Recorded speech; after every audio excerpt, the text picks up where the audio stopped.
اللہ الرحمن الرحیم وفی قراءت ابی الشعثاء، اور ابو الشعثاء کی قراءت میں مرفوع یا مرفوع ہے باللتی بمعنی لیس، لا بمعنی لیسا کی وجہ سے، وفیہ خبرہ، اور فیہ اس کی خبر ہے، ولم یقدم، اور اس کو مقدم نہیں کیا گیا، کما قدم فی قولہ تعالی، جیسا کہ مقدم کیا گیا اس کو اللہ تعالیٰ کے اس قول لا فیہا غول میں، لأنہ لم یقصد، اس لیے کہ ارادہ نہیں کیا گیا تخصیص نفی الریب بہ، اس کے ساتھ ریب کی نفی کا، من بین سائر الکتب، باقی کتابوں کے درمیان میں سے، کما قصد سمہ، جیسا کہ ارادہ کیا گیا وہاں پر، او صفتہ، یا اس کی صفت ہے، وللمتقین خبرہ، اور للمتقین اس کی خبر ہے، وہدن نصب علی الحال، اور ہدن کو منصوب کیا گیا حالیت کی بنا پر، اب الخبر محذوف، یا خبر محذوف ہے، کما فی لا ضیر، جس طرح کہ لا ضیرہ میں، ولذالک وقف علی ریب، اسی وجہ سے وقف کیا گیا لا ریب پر، علی ان فیہ خبر ہدن، اس بنا پر کہ فیہ ہدن کی خبر ہے، قدم علیہ، اس کو اس پر مقدم کیا گیا، لتنکیرہ، اس کے نکرہ ہونے کی وجہ سے، وقت و تقدیر، اور تقدیری عبارت ہے لا ریب فیہ، فیہ ہدن۔ وفی قراءت ابی الشعثاء، ابو الشعثاء کی ایک قراءت ہے، اس میں ہے لا ریب فیہ، تو ریبن پر رفع ہے، لا نفی جنس، لا بمعنی لیسا کی وجہ سے، لا بمعنی لیسا کا اسم مرفوع ہوتا ہے، اور فیہ پھر اس کی خبر بن جائے گی۔ ایک قراءت میں ہے لا ریب فیہ، تو اس میں ریبن پر رفع ہے کیونکہ لا بمعنی لیسا کے ہے، اور لا بمعنی لیسا کا اسم مرفوع ہوتا ہے، اور فیہ اس کی خبر ہے۔ ولم یقدم، ایک سوال کا جواب ہے کہ لا ریب فیہ فرمایا، لا فیہ ریب کیوں نہیں فرمایا، یعنی فیہ خبر کو مقدم کیوں نہیں کیا گیا، جس طرح کہ لا فیہا غول میں فیہا خبر کو مقدم کیا گیا ہے۔ سوال ہوتا ہے لا ریب فیہ فرمایا، لا فیہ ریب کیوں نہیں، یعنی فیہ خبر کو مقدم کیوں نہیں کیا گیا، جس طرح کہ لا فیہا غول میں فیہا خبر کو مقدم کیا گیا۔ جواب دیا کہ فیہا یا فیہ، اس کو اگر مقدم کریں تو حصر کا فائدہ حاصل ہوتا ہے، لا فیہا غول میں حصر ہے، کیونکہ مقصد یہ بتانا ہے کہ صرف جنت کی خمور میں غول نہیں ہے، دنیا کی خمور میں غول ہے، جبکہ یہاں پر مقصد حصر نہیں ہے کہ صرف قرآن میں ریب نہیں ہے، باقی کتابوں میں ریب ہے، کیونکہ باقی آسمانی کتابوں میں بھی کوئی ریب نہیں ہے۔ چونکہ یہاں پر لا ریب فیہ میں حصر مقصود نہیں ہے، اسی وجہ سے یہاں پر فیہ کو مقدم نہیں کیا گیا، اور لا فیہا غول میں حصر مقصود ہے، اسی وجہ سے فیہا خبر کو مقدم کیا گیا۔ جواب یہ ہے کہ خبر کی تقدیم حصر کا فائدہ دیتی ہے، لا فیہا غول میں حصر مقصود ہے کہ صرف جنت کی خمور میں غول نہیں ہوگا، باقی دنیا کے خمور میں غول ہے،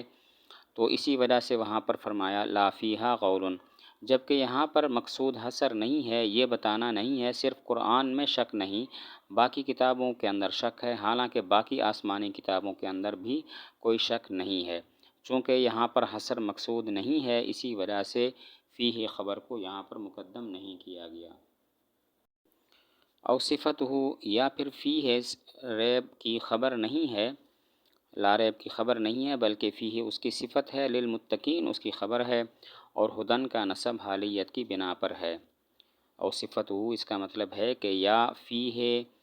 یہ لا کی خبر نہیں ہے بلکہ ریب کی صفت ہے، اور للمتقین اس کی خبر ہے، اور ہدن حالیت کی بنا پر منصوب ہے۔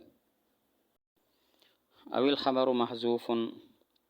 ایک اور احتمال یہ ہے کہ فیہ یہ لا ریب کی خبر نہیں ہے بلکہ اس کی خبر محذوف ہے، جس طرح کہ لا زیرہ کی خبر محذوف ہے، اصل میں ہے لا زیرہ فیہ، چونکہ یہاں پر جو فیہ ہے وہ لا ریب کی خبر نہیں ہے، اسی وجہ سے لا ریب پر وقف کیا گیا ہے، اور یہ جو فیہ نظر آ رہا ہے موجود ہے، یہ ہدن کی خبر ہے، اس کو ہدن پر مقدم اس لیے کیا گیا کہ ہدن نکرہ ہے، اور نکرہ محضہ مبتدا نہیں بن سکتا، تو خبر کو اس کی خبر کو مقدم کیا گیا تاکہ اس کا مبتدا بننا صحیح ہو جائے، اور تقدیر عبارت ہوگی لا ریب فیہ، فیہ ہدن۔ تو ایک اور احتمال یہ ہے کہ فیہ خبر نہیں ہے لا ریب کی بلکہ اس کی خبر محذوف ہے، جس طرح کہ لا زیرہ کی خبر محذوف ہے، اور چونکہ فیہ موجود لا ریبہ کی خبر نہیں ہے، اسی وجہ سے لا ریبہ پر وقف کیا گیا ہے۔ اور یہ جو فیہ نظر آ رہا ہے موجود ہے، یہ ہدن کی خبر ہے، ہدن مبتدا، فیہ اس کی خبر، اور فیہ خبر کو ہدن پر اس لیے مقدم کیا گیا کہ ہدن نکرہ ہے اور نکرہ مبتدا نہیں بن سکتا، تو اس کی خبر کو مقدم کیا گیا تاکہ اس میں تخصیص پیدا ہو جائے اور وہ نکرہ اور وہ مبتدا بن سکے۔ تقدیری عبارت اب اس طرح ہوگی لا ریب فیہ فیہ ہدن۔ وَأَن يَكُونَ اور یہ کہ ہو ذالک مبتدأ ذالک مبتدا ہو،